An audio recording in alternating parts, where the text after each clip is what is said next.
Facebook da igreja ao vivo. Então bom dia aos que eu ainda, se chegou alguém aí enquanto eu estava falando com os irmãos aqui. Bom dia àqueles que vão ir chegando aos poucos aí no Facebook aí. E nessa manhã aqui, com a nossa aula aqui, com esse tempo de reflexão, eu queria refletir com os irmãos sobre um tema. E o tema que eu coloquei para essa manhã é: e quando vem o desânimo? O que nós devemos fazer? Desistir ou persistir, né? É claro que quando a gente fala assim, parece que a resposta é óbvia, né? Nós falamos assim, é claro que quando vem o desânimo, a nossa resposta a nossa postura deve ser sempre de persistir. Mas o nosso problema, e nós cristãos, eu falo muito isso, o nosso problema não tem tão a ver com o que... O nosso problema não é falta de conhecimento. O nosso problema é a falta de colocarmos em prática aquele conhecimento que já temos. Tem um monte de coisas na nossa vida cristã que nós sabemos que devemos fazer. Mas, no entanto, nós temos muita dificuldade de colocar isso em prática, e quantas vezes nós nos vemos em tantos problemas justamente por causa disso, dessa nossa falta de colocar em prática. Embora saibamos que que quando o desânimo vem, nós devamos persistir, nem sempre o fazemos. O que é desânimo? Desânimo, poderíamos deixar de uma maneira simples, é alguém desprovido de ânimo. É alguém desprovido de motivação. É alguém desprovido de força para persistir em fazer algo que se deve fazer. E se nós percebermos, nós temos que ser bem honestos, normalmente nós desanimamos com coisas que nós devemos fazer. Só alguém que está numa situação de tristeza muito grande, profunda, às vezes a pessoa que está numa depressão terrível, normalmente ela não tem ânimo para nada. Mas se nós percebemos no geral, a mesma pessoa que às vezes está desanimada, por exemplo, para encarar aquela tarefa que tem de estudar para aquela prova, ou pegar aquele trabalho difícil, que ele sabe que vai ser laboroso, ele está desanimado para isso. Mas se alguém o convidar para um churrasco, se alguém o convidar até mesmo para ler sobre um assunto que ele goste e tal, esse desânimo foi embora. Então, desânimo, ele está muitas vezes associado àquilo que nós devemos fazer. E aí, na nossa vida cristã, nós vamos perceber o desânimo vem para aquelas coisas básicas da vida. O desânimo vem para nós orarmos. Quantos crentes hoje desanimados em orar? Quantos crentes hoje desanimados em ler a palavra de Deus? Desanimados em congregar? Agora tudo bem, estamos numa pandemia, mas até mesmo aqui, virtualmente, quantos estão tão desanimados que nem virtualmente estão mais congregando, estão se ajuntando nesse ajuntamento virtual. Então, embora saibamos que o desânimo ele vai vir para todos nós, o nosso desafio vai ser de persistir, de fazer o que é certo mesmo quando nos falta a vontade, de fazer o que é certo mesmo por obediência. É como alguém que está enfrentando uma enfermidade e mesmo sem apetite, ele come porque ele sabe que se ele não comer, ele vai ficar desnutrido e vai trazer outras complicações para a sua saúde. Ele vai definhar. Então é alguém que, mesmo não gostando daquele remédio amargo, ruim, né, que o médico passou, né, e as pessoas antigas falavam, né, que quanto mais amargo o remédio, melhor ele é, né? Então a vozinha ela vinha com aquele chá de boldo amassado quando me dava uma dorzinha no estômago, e eu falava, que coisa terrível, né? Mas a minha avó fala assim, não, amargo que é bom. Então, mesmo sabendo que era amargo, eu tomava aquele chá de boldo, aquele sumo amassado. Por quê? Porque tinha necessidade. Então, eu espero que essa palavra, nós, nessa manhã, nos ajude a lidar com a vontade frente ao desânimo de desistir. E eu tenho certeza que nessa pandemia que agravou e revelou muitos pecados, né? Muitas coisas do coração. Quantos cristãos, eles já desistiram da sua vida com Deus? Eles desanimaram e desistiram. Quantas pessoas desistiram do seu casamento? O número de divórcios aumentou 74% durante essa pandemia. Quantas pessoas desistiram de cuidar da sua própria saúde? E aí tantas pessoas nessa pandemia já tinham tantos problemas de saúde, agora adquiriram outros. Tantas pessoas desistiram de um monte de coisa. E aí nessa manhã eu queria refletir de quando vem o desânimo, eu queria propor 3 pontos importantes para nós lidarmos adequadamente com o desânimo, para que nós não venhamos a desistir, e sim a persistir naquilo que nós devemos fazer. E aí nós vamos olhar para vários textos bíblicos aqui, e eu quero considerar com os irmãos alguns desses textos bíblicos, né? E a primeira atitude nossa em momento que nós estamos desanimados, a primeira postura nossa, ela deve ser, preste atenção nisso, meu primeiro conselho quando vier o desânimo na sua vida é: não ouça o seu coração, instrua ele. Então, a primeira postura frente ao desânimo é: não ouça o seu coração, instrua ele. Porque quando estamos desanimados, irmãos, preste bem atenção, quando nós estamos desanimados, a nossa postura sempre será de pegar o caminho mais fácil. Quando um pai e uma mãe está desanimado frente à postura dos filhos, por exemplo, seja ele de que tamanho de posturas erradas e tal, e ele está desanimado com isso, eu já falei e tal, a tendência, o conselho que o coração desanimado dá a esse pai, a essa mãe é: desista, sabe? Quando crescer melhora, quando virar jovem aprende, quando tomar uma na cabeça vai aprender, desista. E o conselho de um coração desanimado, por exemplo, nessa circunstância é: desista, deixa para lá. Quando um casamento enfrenta dificuldade, e o coração está desanimado com aquilo, o conselho que o coração dá é dizer assim: poxa, você tem direito de ser feliz, né? Afinal de contas, a nossa cultura hoje, né, ela valoriza demais isso, né? Que o que importa é se você está sendo feliz. Se você não está sendo feliz, você tem o direito de ser feliz. E o coração nos dá essas respostas enganosas, quando para nós cristãos, o desejo em nós de ser santo e de agradar a Deus deve sempre ser superior ao nosso desejo de ser feliz. Até porque, numa perspectiva cristã, a verdadeira felicidade está em ouvir ao Senhor, obedecer ao Senhor e desfrutar de uma alegria que prazer nenhum nesse mundo pode dar, que é a alegria da obediência. Aquela alegria de que quando eu obedeço ao Senhor, ainda que com alto custo, com lágrima nos olhos, o coração ele está feliz. Ele está feliz, sabe por quê? Porque ele sabe que ele fez o que deveria fazer. Então o coração desanimado, ele vai dar conselhos errados. Lá no seu trabalho, às vezes enfrentando aquela dificuldade, aquele chefe que está no pé, aquele colega ou colega de trabalho que parece que é uma pedra no seu sapato, né? E quantas vezes em situações como essa, em que você está desanimado com o seu trabalho, e o coração às vezes nos faz cegar para 14 milhões de desempregados formais no Brasil, né? E o coração fala assim: sabe de uma coisa? Chuta o pau da barraca, sabe? Você merece coisa melhor. E o coração vai lá e depois pede demissão, vai embora disso daí e tal. E o coração amarga, né?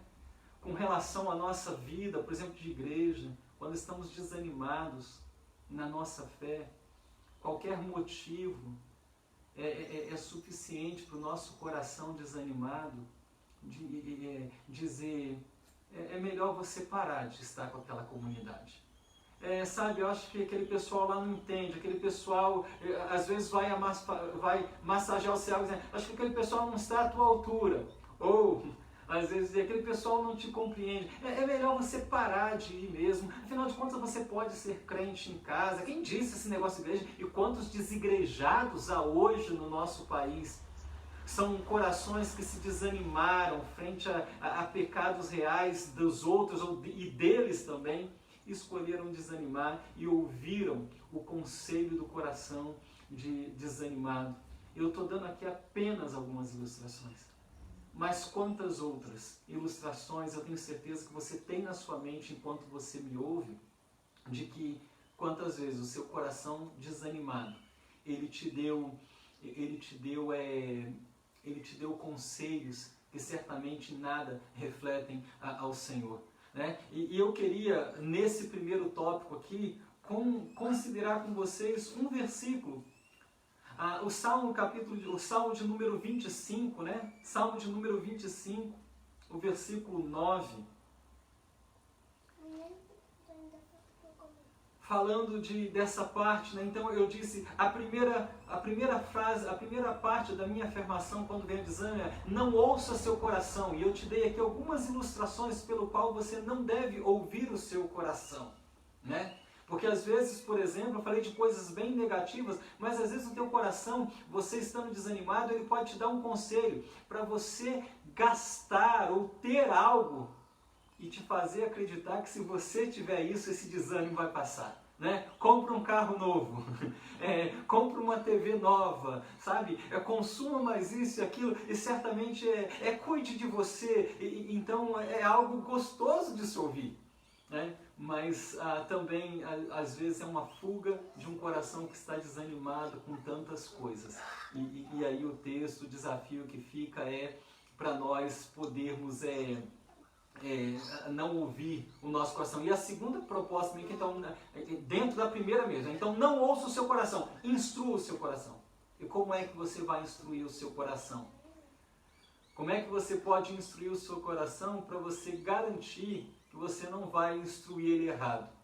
Porque, queira ou não, você que está me ouvindo, o seu coração está sendo instruído a todos os momentos. As decisões que você toma têm a ver com as instruções que o seu coração recebeu e com as instruções que você se apegou. Mas como que é que nós temos instruído o nosso coração? Nós temos instruído o coração com os especialistas da TV, com o que diz respeito ao exemplo que eu dei de casamento. Será que são eles que têm instruído a nossa vida? Será que nós temos instruídos a nossa criação de filhos, o nosso conceito de família, com aquilo que os especialistas da mídia dizem a respeito disso? Será que eu tenho instruído o meu coração? De qual é a fonte de instrução do meu coração? E aí esse salmo aqui, ele nos mostra qual deve ser a fonte da instrução do nosso coração. E o salmista, ele está dizendo aqui, de maneira bem clara para nós aí, que o Salmo 25, o versículo 9 diz assim: guia os humildes na justiça e ensina-lhes seu caminho. E percebe isso? Eu vou pedir para os irmãos que não estão falando agora, deixa o microfone no mudo aí, porque senão atrapalha aqui. Só abre o seu microfone na hora que você for falar, tá bom? Que aí, assim, não dá um eco aqui, fica ruim aqui a gravação. Perceba o que o salmista está dizendo. Olha aqui no Salmo 25, versículo 9. Mas vamos ler o versículo 8 ainda. Olha o que diz o versículo 8. Diz assim: o Senhor é bom e justo, mostra o caminho correto aos que se desviam. Então perceba, eu posso, não importa o momento em que eu esteja na minha vida, eu posso voltar-me para o Senhor e Ele vai me mostrar o caminho correto. Ele vai me instruir de maneira correta, sabe? E Ele vai me mostrar o caminho onde eu me desviei e Ele vai me instruir de maneira correta. Guia os humildes na justiça e ensina-lhes os seus caminhos. E perceba, para recebermos a instrução do Senhor, nós necessitamos de humildade. Nós precisamos reconhecer que nós não sabemos de tudo, nós precisamos reconhecer da nossa incapacidade de fazermos as coisas certas o tempo todo. Aliás, é um grande desafio sempre. E eu preciso ter humildade, porque o salmista está dizendo: o Senhor guia os humildes na justiça e ensina-lhes o seu caminho, o caminho dele. E aí, eu estou me recordando, eu não anotei aqui, mas eu acho que esse, o Salmo 32, Quando o salmista Davi, ele reconhece o seu pecado e a felicidade em que ele está, porque ele foi perdoado pelo Senhor. No Salmo 32, o salmista ele é até bem duro, e se referindo à própria situação dele, ele é bem duro. E nos traz um alerta. O Salmo 32, o versículo 8, ele diz o seguinte: o Senhor diz, depois dele falar com o Senhor fala com ele: eu o guiarei pelo melhor caminho para a sua vida, lhe darei conselhos e cuidarei de você. Em algumas versões estará lá: guiar-te-ei e instruir-te-ei o caminho que deve seguir, e debaixo dos meus olhos te darei conselho. E aí ele fala algo que é duro: não sejam como o cavalo ou a mula, que não têm entendimento e precisam de freios e rédeas para ser controlados. Ele está dizendo que nós não devemos, comparando com os animais, seguirmos os nossos próprios instintos, porque seguir o coração é seguir os nossos instintos pecaminosos. Nós precisamos instruir o nosso coração para que ele se adapte, se molde a Deus. E o salmista diz que depois que ele confessou o seu pecado, depois que ele reconhece toda a burrada que ele fez, Deus se volta para ele e fala assim: instruir-te-ei e ensinar-te-ei. E debaixo da minha vida eu te darei conselho. Eu vou te ensinar qual é o caminho que você deve seguir. Que promessa maravilhosa. Então, meu irmão, minha irmã, você que me ouve em algum momento, eu entendo que às vezes o desânimo vem. Quantas vezes eu já desanimei e eu tenho certeza que outras ainda eu vou desanimar. Mas quando você estiver desanimado, tome muito cuidado com as decisões que você vai tomar. Porque a probabilidade de você tomar uma decisão errada, frente a uma dificuldade, e ao desânimo da sua vida, a chance de você tomar uma decisão errada, irmãos, é de 99,99%. E esse 0,01% aí é a graça de Deus, é o freio de Deus. Então, diante das dificuldades, do desânimo, não escute o seu coração. As novelas, os filmes, passa sempre aquela cena com aquela música melódica, bonita de fundo, e vem aquela frase assim: mas o que diz seu coração? Ouça o seu coração. Eu colocaria nessa frase embaixo assim: ouça o seu coração, assinado diabo. Porque se você quiser arrebentar com a sua vida, com a vida da sua família, com a vida das pessoas à sua volta, com a sua própria vida com Deus, ouça seu coração. Ouça, e você vai ver que ele vai te ensinar a caminhar para longe de Deus. Agora, se você quer realmente enfrentar o desânimo para não desistir e persistir, então não ouça o seu coração, instrua ele, e certamente você experimentará de bênção sobre a sua vida. Então, para fechar esse primeiro momento aqui, eu gosto muito, e eu coloquei aqui uma fala de uma autora que eu gosto bastante, Cora Coralina, né? E ela, uma grande mulher de Deus, vale a pena você ler os escritos dessa mulher. Cora Coralina, ela tem uma frase dela que ela coloca o seguinte: mesmo quando tudo parece desabar, cabe a mim decidir entre rir ou chorar, ir ou ficar, desistir ou lutar. Porque descobri, no caminho incerto da vida, que o mais importante é o decidir. É uma decisão.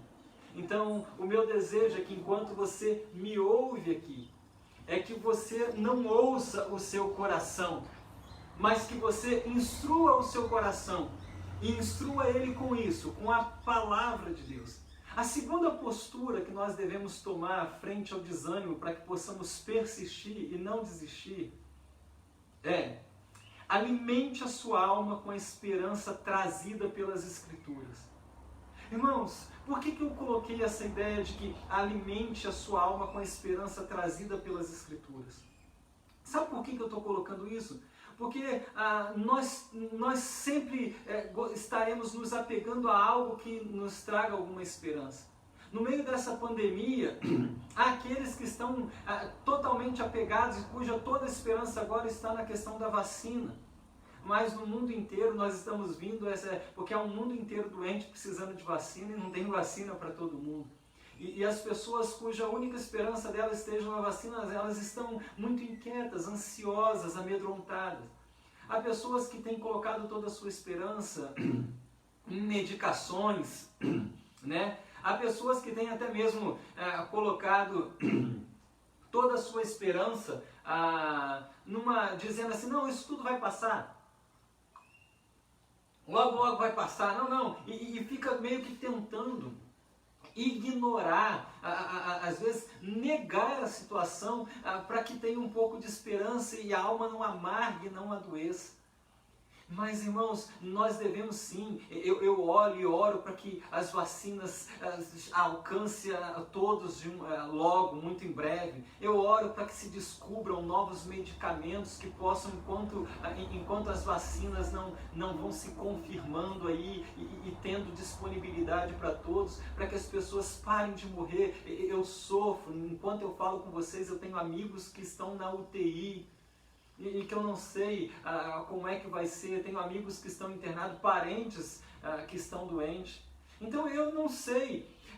Então eu também oro para isso. Eu gosto de pensar nas vacinas, em medicações, em médicos descobrindo novas terapias de cuidar das pessoas.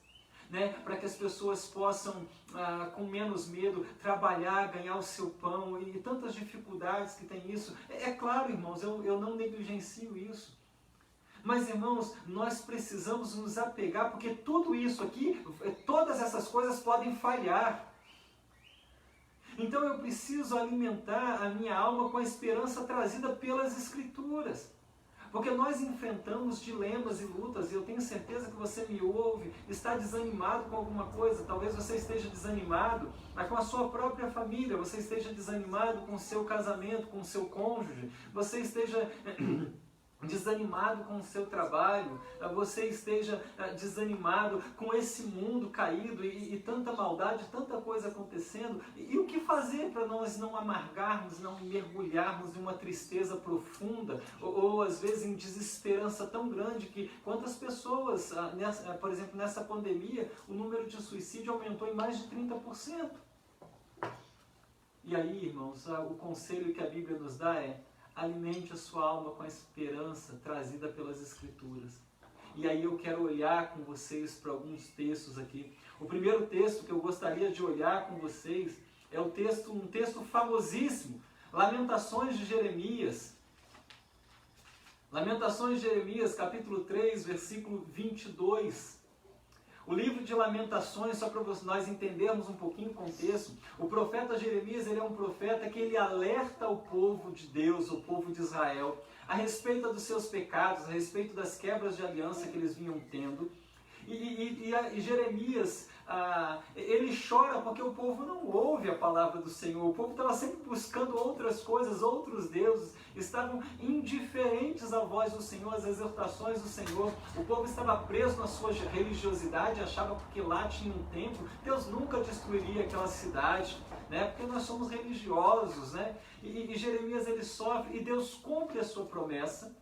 Ele disciplina esse povo vai para o cativeiro babilônico, e a cidade ela é totalmente roubada, a cidade ela é totalmente saqueada, o templo é queimado, os mais novos são levados embora, e aí o que acontece? A cidade, a visão que Jeremias tem quando ele escreve essa carta é de uma cidade que está deserta, só ficou na cidade os velhos e os doentes. Ele olha para o templo, as portas do templo estão queimadas, o templo foi saqueado, os utensílios foram roubados, sabe? E é nesse momento em que Jeremias ele escreve o livro de Lamentações. Um livro lindo e maravilhoso que em breve, quem sabe, nós não façamos uma série de exposições bíblicas sobre ele. Mas nesse capítulo 3, Jeremias, mesmo em meio a esse caos, a esse desânimo todo, ele revela a sua esperança no Senhor. E a esperança que ele tem no Senhor não tem a ver com o mérito do povo, que ele reconhece que o povo não tem mérito algum, de que o povo não tem mérito algum, de que o povo não tem obedecido ao Senhor. E aí a esperança que Jeremias tem está baseada na fidelidade, na palavra desse Deus que não mente, desse Deus que não volta atrás. E aí capítulo 3, versículo 22, ele diz assim: o amor do Senhor não tem fim, suas misericórdias são inesgotáveis, grande é a tua fidelidade, suas misericórdias se renovam a cada manhã. Digo a mim mesmo, o Senhor é minha porção, por isso esperarei nele. O Senhor é bom para os que dependem dele, para os que o buscam. Portanto, é bom esperar em silêncio pela salvação do Senhor. Em outro momento ele nos diz: eu vou trazer à memória aquilo que pode me dar esperança.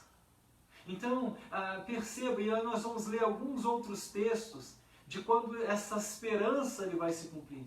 Perceba, ele está vendo o caos, a situação não é boa, mas ele, ao invés de ouvir o seu coração e desesperar-se de Deus, dizer: olha, Deus esqueceu o povo, não tem mais jeito para nós, ele alimenta o seu coração, a sua alma, a profundeza da sua alma, com as esperanças, com as promessas de Deus para a sua vida. Então, em meio ao seu desânimo, em meio às suas lutas, à adversidade, não se alimente com as circunstâncias à volta, mas se alimente com as preciosas promessas de Deus nas suas escrituras, que Deus tem para mim e para você na sua escritura. De que Ele nunca vai nos permitir uma provação além de que nós possamos suportar, de que Deus nunca vai nos permitir passar por algo que nós não consigamos sempre com Ele passarmos por aquilo, de que não há problema insolúveis para Deus, porque Ele é um Deus todo-poderoso, de que não há dor que seja maior do que o consolo e esse bálsamo de Deus para a nossa alma e para a nossa vida. Então você precisa alimentar, mesmo diante do caos, mesmo diante das adversidades, alimentar a sua alma com a esperança trazida pelas Escrituras. Porque essas não falham. Porque assim já diz as Escrituras. Porque os céus e a terra passarão, mas as minhas palavras não hão de passar. Que coisa maravilhosa é nós ouvirmos isso. Então, é nessas promessas que eu tenho que me agarrar e me apegar e dizer: eu confio no Senhor. E é isso que Jeremias faz mesmo diante do caos. E aí, o cativeiro passa, os 70 anos de cativeiro, e é interessante que quando você olha, Deus anuncia a disciplina ao povo e Deus já anuncia de antemão a restauração desse povo. Porque Ele é fiel, Ele tinha feito uma promessa àquele povo. Né? E aí quando você olha para o livro, embora na nossa Bíblia nós vamos voltar, né? A nossa Bíblia está escrita numa ordem lógica e não cronológica. Quando você olha para o livro de Esdras, né? Quando Deus cumpre a sua promessa e há uma reconstrução de que Deus traz o povo de volta à sua terra depois, né? Para reconstruir, e agora o templo é reconstruído, a religião, o culto é restaurado, né? E aí é interessante que Esdras, sacerdote, homem temente a Deus, que também sofreu com isso tudo, né? Esdras capítulo 9, o versículo 9, olha o que Esdras faz orando, é uma oração que Esdras faz.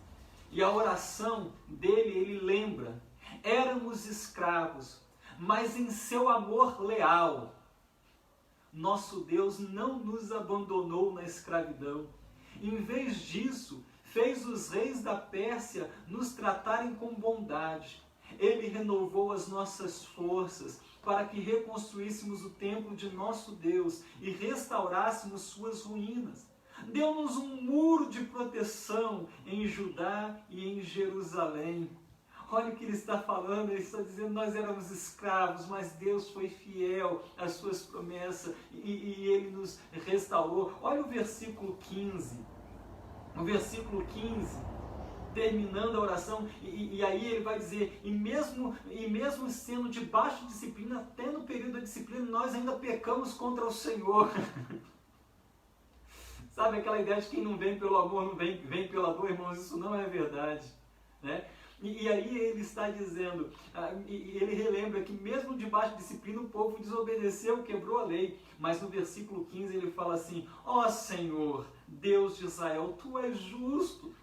Aqui estamos diante de Ti com a nossa culpa, um mero remanescente que escapou, né?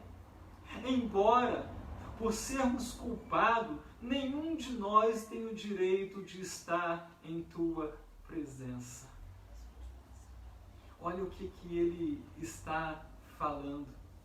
Ele está dizendo, Senhor, nós sabemos, nenhum de nós somos culpados, pecadores, nenhum de nós merece estar na Tua presença, mas ele reconhece essas promessas de um Deus fiel e de um Deus amoroso. Quantas vezes em meio ao nosso desânimo, até mesmo a nossa oração, ela perde a força e o vigor, porque nós somos enganados pelo diabo ou pela nossa própria consciência pecaminosa. Nós somos enganados dizendo assim, olha, não perca o seu tempo orando, você tem pisado muito na bola. Por que você acha que Deus te ouviria? Sabe, você está assim nessa situação, por culpa tua. E sim, irmão, muitas vezes nós estamos em situações difíceis por nossa culpa. Mas esse é o Deus das Escrituras. É um Deus que, como dizia um querido professor meu do seminário, que já desfruta da presença de Cristo, Ele é um Deus que nos disciplina em justiça, sempre, mas Ele nos restaura em amor, por causa da fidelidade dEle. O nosso Deus não mente, viu? Você que está desanimado me ouvindo, você que fez um monte de como diz o pessoal, de burrada, decisões erradas, precipitadas, está desanimado e você tem perdido até mesmo o ânimo de orar. Se volte para o Senhor. Ele vai te ouvir não porque você seja bom, não porque você e eu mereçamos, mas porque o amor dele é fiel, é leal. E aí um último texto que eu gostaria de considerar nesse alimentar é o texto de Malaquias 3:6. O povo continua quebrando, mas perceba, olha o que o profeta Malaquias fala ao povo. Malaquias capítulo 3, o último livro do Antigo Testamento, versículo 6, ele diz o seguinte: Eu sou o Senhor e não mudo. Por isso vocês, descendentes de Jacó, ainda não foram destruídos. Eu sou o Senhor e eu não mudo. Por isso vocês não foram ainda destruídos. Então, em meio ao desânimo, lembre-se de que o Senhor não muda. Você que confiou a sua vida um dia a Cristo, e Cristo habita em seu coração, você foi selado com o Espírito Santo. Deus, você pode chamá-lo de Pai, e Ele não muda. Ele te ama, e o amor dele vai levá-lo a discipliná-lo tantas vezes. O amor dele vai levá-lo a repreendê-lo e a castigá-lo. Eis que eu disciplino e castigo todos quanto amo, e a todos quanto tenho por filho, diz Hebreus. Mas o amor dele sempre vai restaurar. A fidelidade dele a ele mesmo sempre vai fazer com que, quando você clamá-lo e buscá-lo, em nome de Jesus, ele vai se voltar para você e ele vai te ouvir. Então, não ouça o seu coração, instrua. Segundo lugar, alimente a sua alma com a esperança trazida pelas Escrituras, né? E em terceiro e último lugar, para encerrarmos, caminharmos aí para o final de nossa reflexão aqui, persista na oração. E o texto básico aqui, eu vou ler alguns, mas o texto básico aqui é 1 Tessalonicenses 5,17, onde o autor diz, orai sem cessar. Mas o que é orar sem cessar? E voltando lá de São Paulo agora com a minha família, e nós já acabamos de pegar a rodovia, e a minha esposa lembrou-me, falou assim, amor, nós não oramos. E eu falei, verdade. E eu falei, vamos orar. E eu peguei e comecei a orar, né? E aí eu até brinquei com a família, olha, pode deixar que eu não vou fechar o olho não, tá? Vocês se quiserem podem fechar, mas eu não vou fechar não, vou orar de olho bem aberto, né? Então eu estava dirigindo e orando. O que é orar sem cessar? Orar sem cessar nada mais é de manter uma postura de oração e de dependência de Deus durante toda a nossa vida. Não só apenas quando uma doença terrível chega, não apenas quando um problema que eu não consigo lidar se apresenta, não, mas manter uma postura de oração constante. Porque alguém já disse que a oração é aquele encontro da nossa alma com Deus. É na oração em que eu falo com Deus do que está no mais íntimo do meu coração. Eu falo com o meu Deus e eu posso chamá-lo de Pai. Lembra? É por isso que nós clamamos Abba Pai, né? Pai, Paizinho. Eu posso falar com Ele dos meus anseios, dos meus receios, dos meus medos, reconhecer minhas fraquezas, minhas limitações. E dizer para o Senhor o quão desanimado está o meu coração. E dizer, Senhor, eu estou desanimado. Eu lembro que uma vez eu comecei uma oração.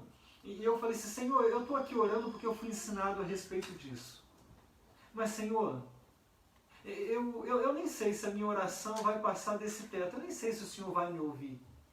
Porque nós, às vezes, criamos a ideia de que oração boa e que Deus ouviu foi aquela que eu senti alguma coisa. Deus não, nenhum filho dele que ora ele, nenhuma oração Deus deixa de ouvir. Nenhuma lágrima passa desapercebida. O salmista Davi vai falar isso num dos salmos, no Salmo 25, onde ele fala, Senhor, por acaso todas as minhas lágrimas o Senhor não recolhes no teu odre? Então, ou seja, nenhuma oração minha passa, e sua, passa desapercebida ao Senhor. Deus ouvir a minha oração não está condicionado se eu senti um arrepio ou se eu me emocionei. Não importa o que você sentiu. O que importa é que a Bíblia diz que você orando, Deus te ouve. Creia nisso, nessa promessa de Deus para a sua vida. E eu lembro que essa oração comecei a dizer, Senhor, eu nem sei se o Senhor está de fato me ouvindo. Eu tenho feito tantas burradas. E eu lembro que foi assim. Mas eu fui persistindo e como foi diferente a maneira com que eu terminei aquela oração. Porque eu terminei aquela oração grato ao Senhor, acreditando que Ele tinha me ouvido, não porque eu merecia, Esdras nos dá essa lição, não porque eu estava sentindo nada, porque eu não estava, mas porque Ele é fiel à sua própria palavra. Então, meu irmão, minha irmã, mantenha. Persista na oração, 1 Tessalonicenses 5,17. Um outro texto que eu queria considerar com vocês aqui, falando sobre essa questão, é Efésios. O livro de Efésios, capítulo 6, versículo 18. Se você está me acompanhando aí, quer abrir, Efésios, capítulo 6, 18. Paulo falando a respeito aí dessa armadura de Deus, de que a nossa luta ela não era carnal, né? De que as nossas armas não eram carnais.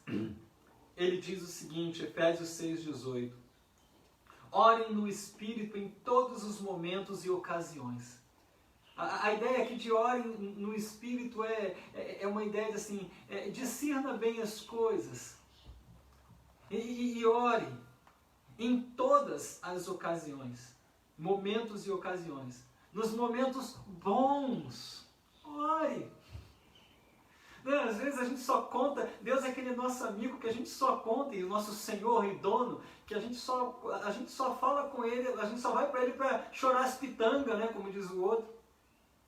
Mas poxa, quando estiver feliz, contente, sabe, com a bênção recebido, corra para o Senhor e fala: ah, Senhor, eu quero falar, né? Ah, Senhor, se não for o Senhor que estivesse ao nosso lado, os nossos inimigos teriam nos engolido vivo, como diz o salmista.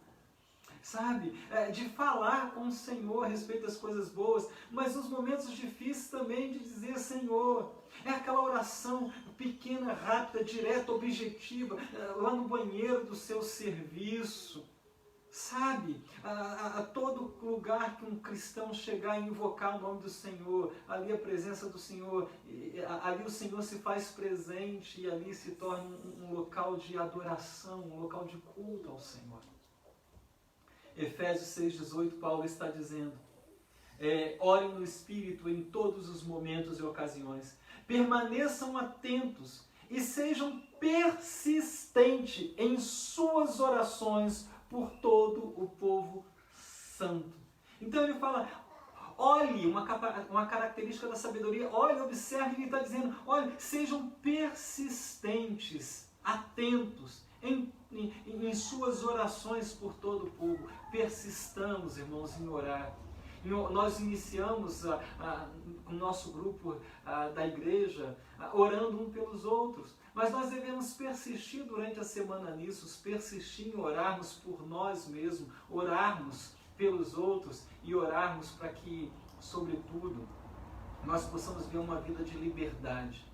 Liberdade cristã é a capacidade, irmãos, de eu discernir o que é certo e fazer.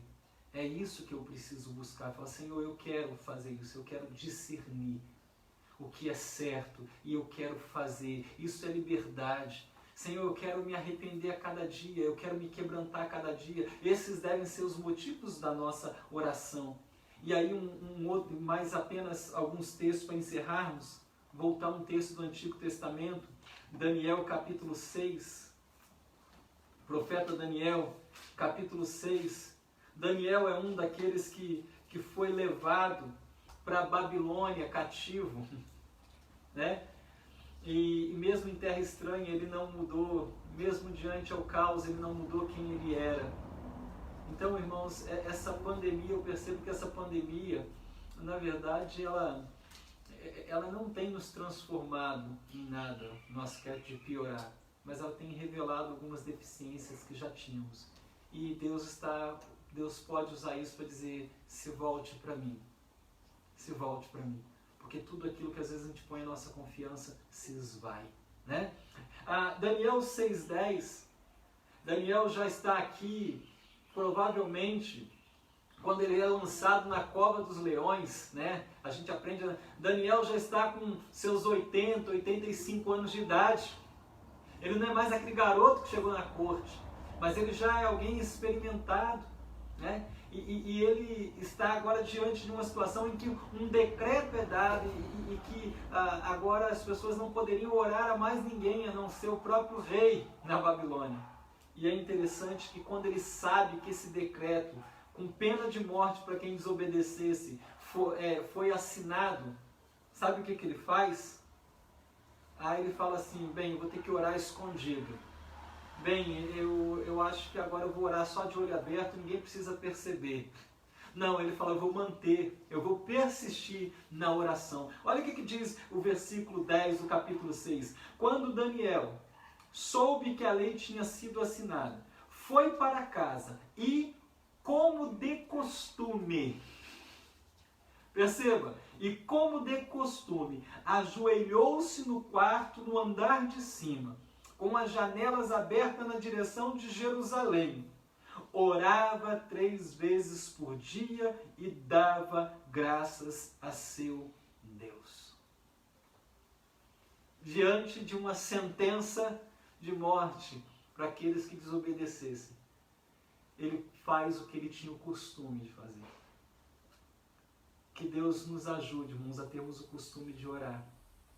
O livro de Neemias, que fala de reconstrução, leia o livro de Neemias e veja quantas vezes ele está orando. Nós precisamos orar, persistir na oração, para que os nossos muros internos sejam reconstruídos, para que o templo do nosso coração seja restaurado, para que nós voltemos em qualquer circunstância, termos o costume de falar primeiro com o Senhor e ficar esperando no Senhor. Lucas capítulo 18, versículo 1. Eu só vou ler agora mais 2 versículos no livro de Lucas, tá, irmãos? Lucas capítulo 18, versículo de número 1. É um texto muito interessante, né? Jesus vai contar algumas parábolas aqui. Parábolas eram histórias que traziam ensino para a vida dele, um método didático de Jesus, né? E ele vai fazer algumas parábolas. E aí, ele conta 2 parábolas. E olha o que diz o versículo 18. Jesus contou aos seus discípulos uma parábola para mostrar-lhes que deviam orar sempre e nunca desanimar. Perceba, Jesus olha para os seus próprios discípulos.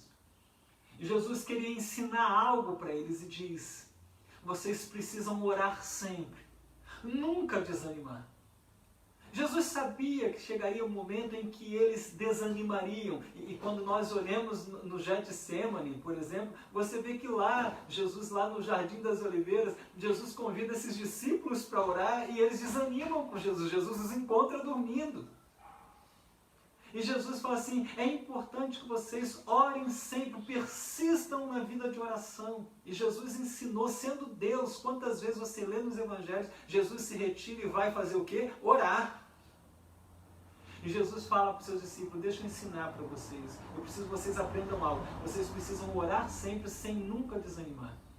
E ele conta a parábola dessa viúva, e ele está dizendo para os discípulos dele: vocês não devem desanimar nunca na oração. Então você que me ouve, não desanime na sua vida de oração, persista nela. E aí um último texto em Lucas 21, 36, diz assim: Pastor, o sol está ruim. Estejam... Lucas 21, 36. Estão me ouvindo? O texto de Lucas 21, 36. Diz assim: estejam sempre atentos e orem para serem considerados dignos de escapar dos horrores que sucederão e de estar em pé na presença do Filho do Homem. Jesus, ele está falando aqui ainda dos acontecimentos futuros, né? Que nós não sabemos a que momento Jesus vai voltar, mas nós sabemos que ele vai voltar. E ele está de novo. Perceba, mantenhamos uma vida de oração aqui e oremos para que no futuro, né, como o texto diz aqui, para serem considerados dignos de escapar dos horrores que sucederão e de estar em pé na presença do Filho do Homem. De orar para que Deus nos sustente, porque dias difíceis estamos vivendo,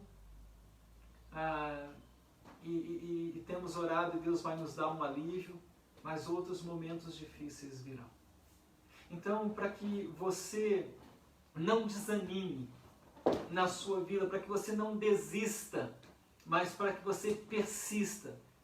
Então, diante do desânimo, quando o desânimo bater a porta da sua mente ou do seu coração, em primeiro lugar, relembrando aqui, recapitulando aqui, não ouça seu coração, instrua ele, ensine ele. Ensine ele com a palavra de Deus. Ouça o Espírito Santo. Em segundo lugar, desligue a TV, desconecte-se um pouco das mídias sociais. Sabe, menos Facebook, mais Face God. Sabe? Então, alimente a sua alma com a esperança trazida pelas Escrituras, porque essas sim não falham. essas sim você pode se apegar, porque qualquer outra promessa de homens, elas são falíveis, uma pelo próprio caráter de quem promete, que pode prometer mentindo, uma pela própria limitação de quem promete, porque ele pode até ter o desejo de cumprir a promessa, mas ele é limitado, algo pode acontecer e deixá-lo incapaz de cumprir aquilo que ele até queria cumprir a sua promessa. Então alimente a sua alma com a esperança trazida pelas Escrituras. E em terceiro lugar, frente ao desânimo, persista na oração. A oração, ela é um exercício. Imagina eu com esse meu porte físico aqui. Se eu for para uma academia e eu chegar lá e querer, é bem provável que eu tenha dificuldade só com a barra, né? Mas eu não posso chegar lá e querer levantar logo 100 quilos, 80 quilos. É exercício, né? Eu tenho que começar com a barra, né? E depois eu posso ir colocando um pezinho aqui e ali. E à medida com que eu for me exercitando, e se eu quiser seguir carreira nisso, eu vou conseguir levantar alguns quilos que eu nunca nem imaginei. Então, a oração é exercício. Decida entrar nessa academia da alma hoje. Sabe, se matricule. Aliás, você já foi matriculado quando creu em Jesus Cristo. Então comece a frequentar essas aulas. O Espírito Santo será teu instrutor. Ele vai te ensinar a orar. Sabe, Jesus vai ser a motivação para você, porque ele vai dizer, olha, pode pedir em meu nome ao Pai e você vai receber. Sabe, e você vai começar nessa academia, nem que seja 1 minuto, 2, mas que sejam vários 1 minuto, 2 espalhados, pulverizados no dia, orar sem cessar, orar em todo o tempo. E você vai redescobrir a maravilha que é a vida da oração, né? Então que nessa manhã, e aqui eu encerro esse nosso tempo aqui, que você, quando vier o desânimo, para que você não desista, mas para que você persista, não escute o seu coração, instrua ele. Alimente a sua alma com a esperança trazida pelas Escrituras, pela palavra, pelas promessas de Deus. E persista na oração. E se você fizer isso, certamente você vai experimentar de grandes bênçãos para a sua vida. E Deus há de te levantar. E o seu coração será animado. Então que Deus abençoe a sua vida aí. Você que esteve conosco aí aqui no Facebook até esse momento, que Deus abençoe a sua vida, a sua alma e que Ele lhe anime, que o Senhor te redobre o ânimo. Deus abençoe a sua vida ainda. Amém?